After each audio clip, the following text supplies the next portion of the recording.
Tahapan penyusunan sistem informasi akuntansi.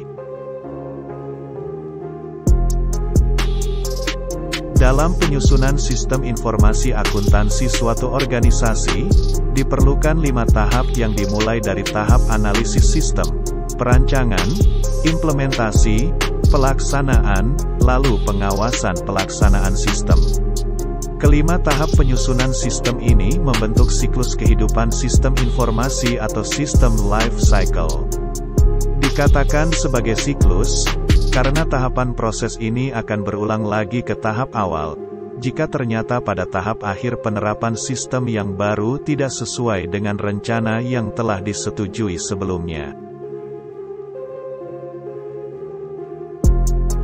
1. Tahap analisis sistem. Pada tahap ini dilakukan pengumpulan dan pengorganisasian data tentang sistem yang sedang berlaku, dengan tujuan untuk mengetahui penyebab timbulnya masalah pada sistem yang lama. Langkah pertama menentukan kebutuhan informasi untuk berbagai tingkatan manajemen, mulai dari direksi, manajer, kepala bagian sampai kepala seksi. Berikutnya adalah meneliti sistem yang sedang berlaku dengan tujuan untuk menentukan kelemahan dari sistem yang ada.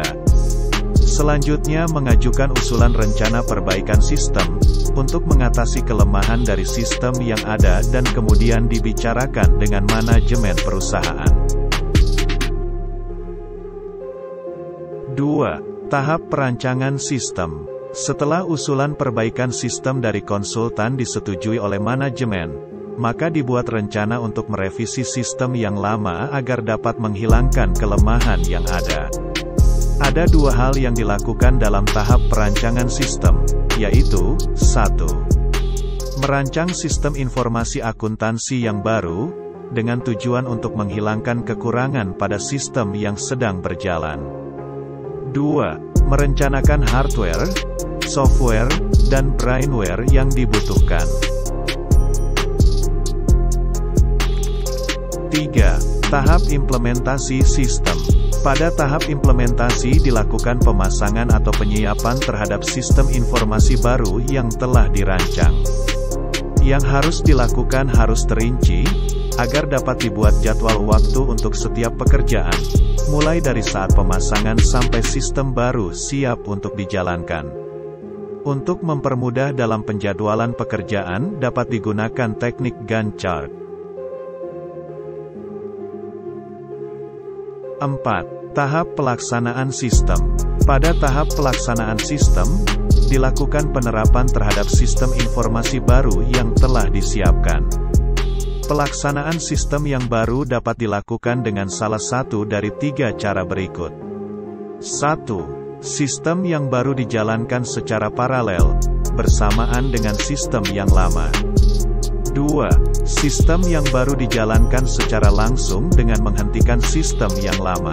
3. Sistem yang baru dijalankan secara langsung, tapi secara bertahap dari bagian per bagian atau modul per modul.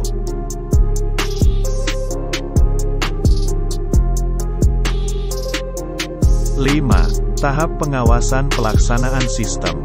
Tujuan dari pengawasan terhadap pelaksanaan sistem yang baru adalah untuk mengetahui apakah sistem informasi yang baru sudah berjalan sesuai dengan rencana yang telah disetujui sebelumnya, yaitu apakah sistem informasi yang baru sudah dapat menghilangkan kelemahan yang terdapat pada sistem yang lama, dan apakah sistem informasi yang baru sudah dapat meningkatkan kelebihan yang terdapat pada sistem yang lama.